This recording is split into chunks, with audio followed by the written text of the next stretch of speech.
Julius Selo Malema. I don't know how many times I've said that name this week. This man sat down on an EFF podcast recently and did something that I have been thinking about ever since I watched that clip. He called himself a dictator. His proud words. He said he runs the EFF like a dictator and he is not apologetic about it. And then in the same breath, in the same conversation, he said, I am not corrupt. I have no corrupt relationships. Look for me and you will never find me because I am not part of the gangsters, as if anybody asked him. Now, I want you to sit with that combination for a second, because it is genuinely one of the most extraordinary things I have watched a senior political figure say in a single podcast episode. A man who is currently the subject of evidence being led at a National Commission of Inquiry. A man whose name appears in WhatsApp messages allegedly connecting him to a suspended crime intelligence general, a tobacco smuggler, and a network of alleged criminal relationships that the Madlanga Commission has been documenting for the better part of a year. That man sat down and called himself a dictator, and then he said he is not corrupt in the same episode. I'd like to be clear about something before I go even further. Malema has denied the allegations. He filed an affidavit. He says the WhatsApp evidence has been misinterpreted. I don't know how you can misinterpret WhatsApp evidence. He sounds like a cheating husband trying to explain to his wife why he was flirting with his work colleague. He says his engagement with the tobacco smuggler Mohammed Sayed was innocent. He says he had no corrupt relationship with the General Feroz Khan or Shadrack Sibiya, the guy who just got arrested, or anyone else the Madlanga Commission has connected to him. Culture of accountability is being replaced by people doing as they wish without anyone touching them. No one. You know why General Sibiya can steal a fridge, a bar fridge? It's because they do as they wish. It's no longer even a problem. Nothing will happen. He stole that bar fridge, whether that lady gave it to her or not. By virtue of affording that fridge, they get a sponsor of fridges to go and give to the best performing police. Then the sponsor gives them more. One fridge remains. That woman takes it and give it to her, to him. He accepts it. If that is not thieving, what do you call it? Because he should have said in his right conscience, my guy, you can't give me a fridge that is meant for best performing police at the lower rank. It can even go to an extent of nominating his relative or anything in some police station somewhere there. But they're so used like, they just take. So we need to revive that. We need to get ministers fired. You see, the problem is that you want to be liked at all costs. You are not money. You can't be loved by everyone. You're not money. And our relationship should be very clear. The president of the EFF, the deputy president, the SG, the DSG, the TG, each one of them know what they must do. And when we come to a meeting... A further point of concern for me is that General Sintumule has publicly denied having an association with Matlala. This denial is, however, difficult to reconcile.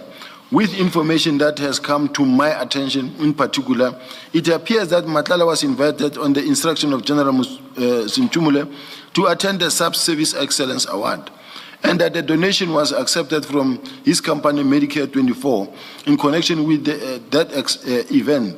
I am in possession of a WhatsApp communication which indicate that General Sintumule instructed Major General Manamela to extend an invitation to Matala to attend the Service Excellence Award. About 2024, it is further alleged that 10 free refrigerators were accepted by General Sintumule as a donation from Medi 24.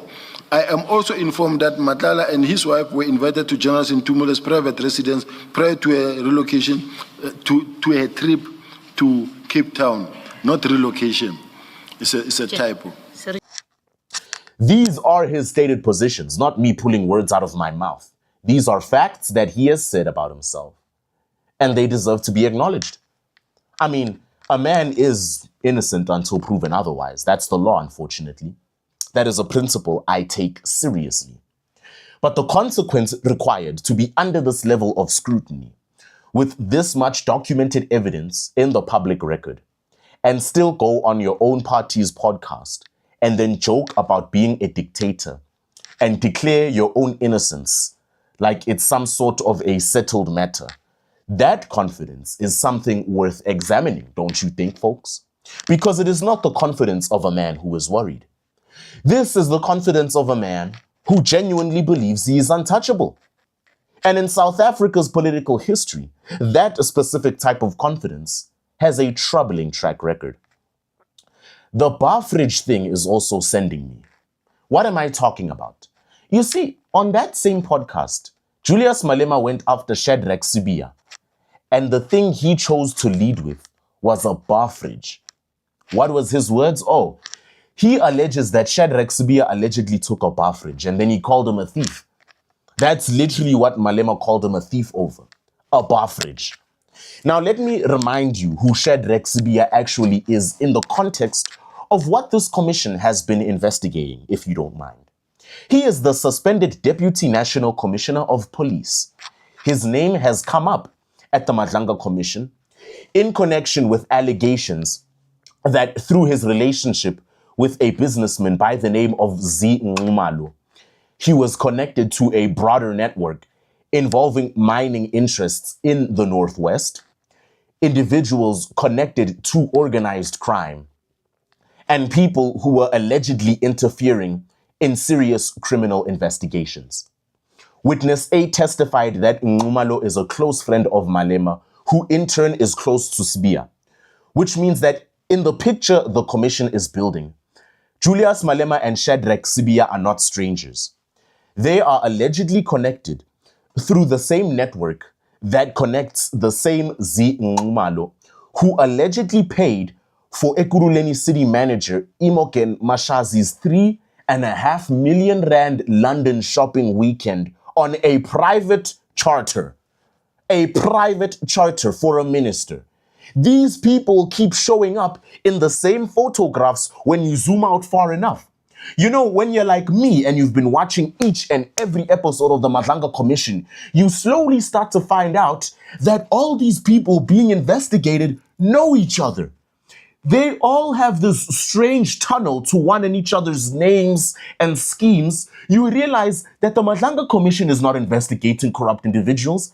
The Madlanga Commission is connecting a giant web of politicians who have been exploiting this country since before I was born. And with all of that as backdrop, what on earth does Malema focus on when he goes after Shadrack Sibiya? A freaking bar fridge.